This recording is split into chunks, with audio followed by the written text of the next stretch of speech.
warahmatullahi wabarakatuh dan salam sejahtera. Kami dari kumpulan 3 akan membentangkan teori komunikasi penembusan sosial.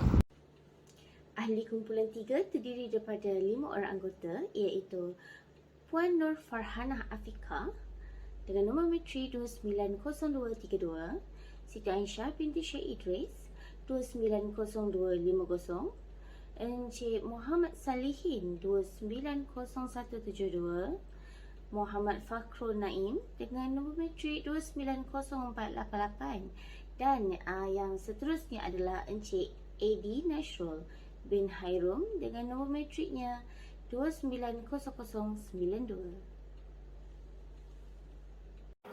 Bismillahirrahmanirrahim. Di sini saya akan memberikan pengenalan mengenai teori penembusan sosial. Di sini komunikasi interpersonal amat penting dalam aktiviti kelangsungan sebuah organisasi dan merupakan satu elemen yang membawa tujuan untuk menyampaikan mesej. Pengenal pasti siapa pemberi mesej serta kepada siapa mesej tersebut ditujukan. Proses tersebut tidak lain adalah merujuk kepada perkongsian pengalaman sesama individu. Teori komunikasi interpersonal moden seperti yang diperkenalkan oleh Altman dan Tyler 1973, iaitu teori penembusan sosial. Teori tersebut juga turut dikenali sebagai teori kulit bawang yang dibina untuk menerangkan bagaimana fungsi pertukaran maklumat dalam pengembangan dan pembubaran sesuatu hubungan interpersonal. Penembusan sosial menggambarkan proses ikatan yang menggerakkan hubungan dari ringan atau dangkal atau biasa ke yang lebih intim. Proses pendedahan maklumat diri mengikut lapisan demi lapisan yang digambarkan dalam model bawang tersebut. Teori penembusan memainkan peranan utama dalam bidang psikologi dan komunikasi. Model teori tersebut membahaskan secara lengkap mengenai perkembangan hubungan interpersonal dan mengaitkan pengalaman individu sebagai proses pengungkapan diri yang mendorong kepada kemajuan hubungan tersebut. Penembusan sosial secara khususnya dicapai melalui proses yang bertujuan untuk mendedahkan maklumat tentang diri sendiri. Menurut Altman dan Tyler 1973, pendedahan diri dapat meningkatkan keakraban dalam hubungan ke titik tertentu. Penembusan sosial boleh berlaku dalam konteks yang berbeza, termasuklah hubungan romantis, persahabatan, kumpulan sosial, dan hubungan kerja. Model bawang adalah metafora yang berguna bagi menerangkan bagaimana teori penembusan sosial berfungsi atau beroperasi, serta menguraikan proses di mana individu mengupas setiap lapisan maklumat pribadi orang lain melalui interaksi interpersonal untuk mencapai titik masa diperlukan bagi mencapai perincian keintiman dan inti diri orang lain. Teori ini turut menghuraikan beberapa lapisan, termasuklah lapisan dangkal atau biasa dikenali sebagai superficial layer, lapisan tengah, middle layer, lapisan dalaman, inner layer, dan lapisan kepribadian trust, iaitu co-personality, dari Altman dan Tyler 1973. Sekian itu saja daripada saya sebagai pengenalan dari teori penembusan sosial. Berikut merupakan konsep teori penembusan sosial. Tahap yang pertama iaitu lapisan terluar yang merupakan dari kepribadian manusia yang mana terbuka bagi publik. Yang kedua, lapisan kulit bawang yang kedua disebut dengan pertukaran efektif eksploratif. Tahap ini merupakan pengembangan maklumat awal dan langkah ke tahap yang lebih mendalam. Seterusnya, yang ketiga, lapisan kulit bawang yang ketiga, iaitu tahap pertukaran efektif. Pada tahap ini, peningkatan informasi yang lebih bersifat pribadi. Saya Siti Aisyah dengan nombor metrik 290250 akan menerangkan berkenaan dengan hubungan antara teori dan realiti. Okey, bagi peringkat teori ini, perkembangan hubungan bukanlah secara automatik, tetapi sebaliknya berlaku melalui kemahiran rakan kongsi dalam mendedahkan atau mendedahkan sikap mereka terlebih dahulu. Faktor utama yang bertindak sebagai pemangkin dalam perkembangan hubungan adalah mendedahkan diri dengan betul. Dapat 4 peringkat utama dalam penembusan sosial ini. 4 peringkat tersebut merupakan peringkat orientasi, iaitu pengenalan, tahap efektif, eksplorasi, tahap efektif dan seterusnya tahap stabil.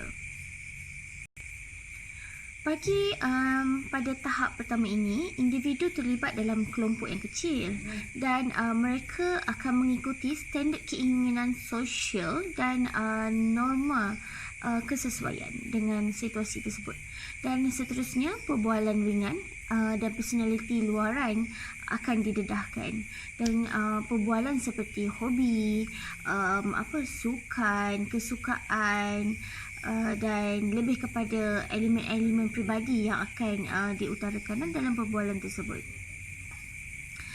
Individu yang terlibat dalam komunikasi ini akan mula mendedahkan diri sedikit demi sedikit bagi menyatakan sikap peribadi mereka.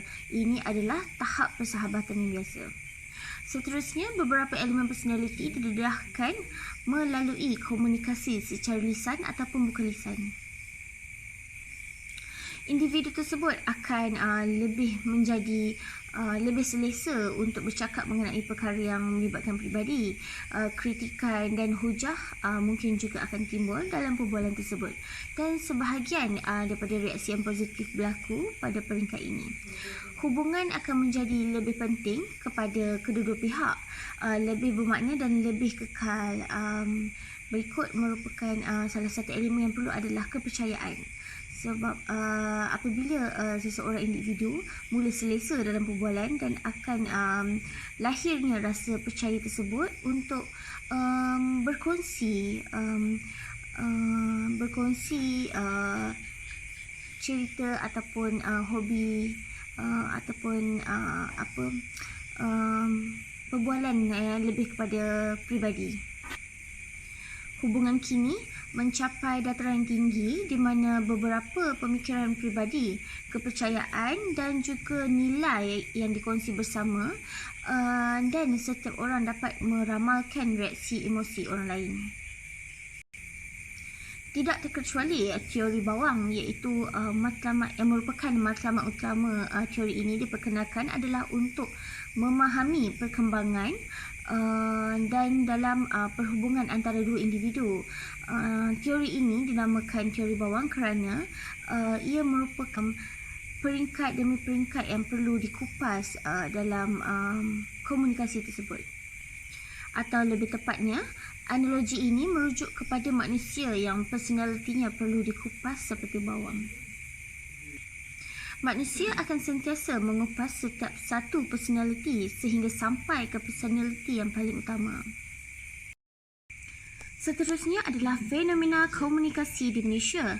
Malaysia tidak asing sebagai salah sebuah negara yang sedang membangun pesat dan tidak ketinggalan dengan fenomena komunikasi terkini. Medium utama komunikasi pada masa kini adalah melalui rangkaian internet. Dan di era digital yang canggih dan pesat ini memberikan banyak impak dalam masyarakat sejagat. Medium komunikasi ini sangat memudahkan apabila individu merasakan rangkaian ini mempercepatkan penyampaian maklumat dengan adanya teknologi dan informasi, terutamanya dengan adanya media sosial. Impak positif dari media sosial ini memudahkan komunikasi pada jarak jauh dan juga mendapatkan informasi secara real time.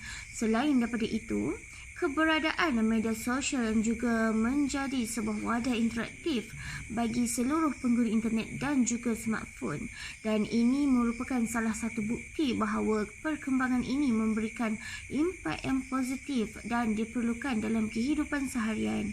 Namun begitu, pastinya terdapat juga impak yang sebaliknya, dan keberadaan media sosial ini bukan hanya memberikan impak negatif pada diri sendiri, ianya juga melibatkan individu yang lain, dan fenomena ini berlaku adalah disebabkan antaranya faktor-faktor yang berikutlah, seperti FOMO, iaitu fear of missing out, iaitu ia merupakan sebuah perasaan gelisah dan cemas akibat takut tertinggal, atau lebih mudah dikatakan seperti takut ketinggalan zaman. Dan seterusnya ialah catfishing. Ia merupakan satu fenomena di mana seseorang menggunakan identiti palsu dan dalam berinteraksi dalam media sosial. Ianya merupakan sebuah tindakan penipuan kerana identiti palsu yang digunakan ini merupakan identiti milik orang lain tanpa pengetahuan pemilik tersebut. Dan yang terakhir adalah cyberbully. Ianya merupakan salah satu keadaan yang terjadi dalam dunia maya yang boleh terjadi kepada sesiapa sahaja, dan bukan hanya memuat naik komen yang berunsur negatif di media sosial, ianya juga boleh terjadi dengan mempermalukan individu lain melalui muat naik gambar tanpa persetujuan pemilik tersebut ataupun menyebarkan fitnah dan sebagainya. Seterusnya, analisis dan kritikan teori komunikasi, kekuatan dan kelemahan. Sejauh mana keberkesanan menjelaskan keadaan komunikasi di Malaysia.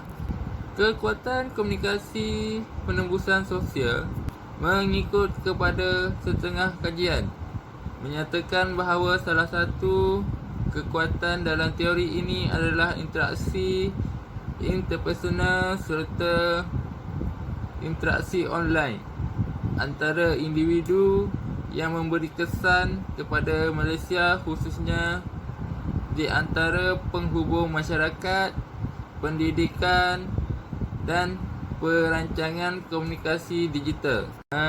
Kelemahan komunikasi penembusan sosial pula terdiri daripada penyaluran informasi, provokasi sosial dan impak media sosial. Kesimpulannya, pengaruh teori yang diperkenalkan oleh Taylor dan Eichmann pada tahun 1973 telah membuktikan kebenarannya mengenai contoh yang diambil dalam penggunaan media teknologi komunikasi internet seperti blog, laman temu janji, media sosial dan penembusan dan perbualan atas talian untuk membuktikan bahawa teori ini dalam keadaan dunia yang nyata pada hari ini. Di samping itu juga teori penembusan sosial ini boleh diimplementasikan dalam bidang keusahawanan sosial.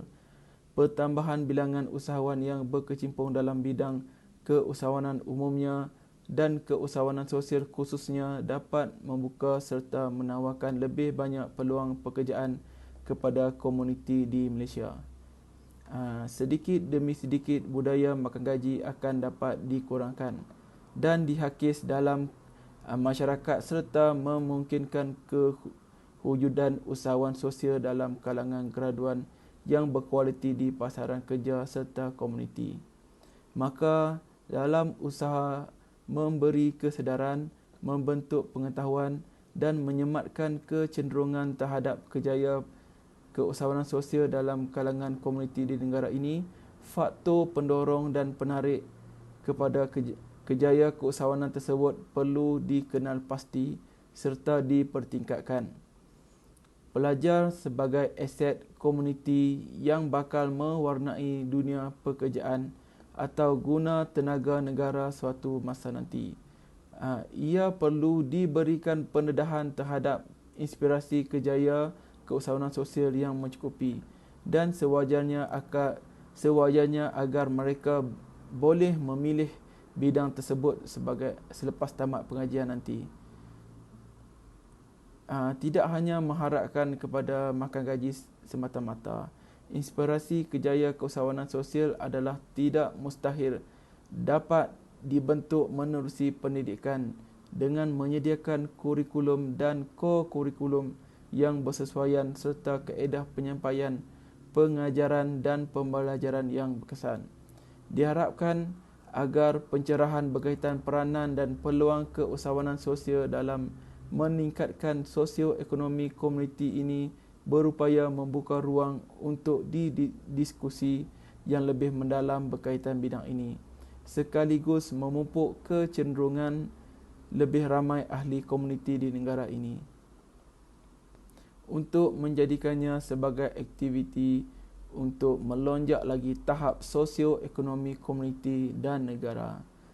Selain dari itu, kaedah pendedahan diri yang selalu dipraktikkan bagi tujuan memulakan sesuatu pengenalan sehingga mencapai teras dalaman, iaitu tahap personaliti seseorang individu, dikesan merupakan faktor utama perjalanan sesebuah hubungan di media sosial dan mempunyai pertalian kepada teori penembusan sosial.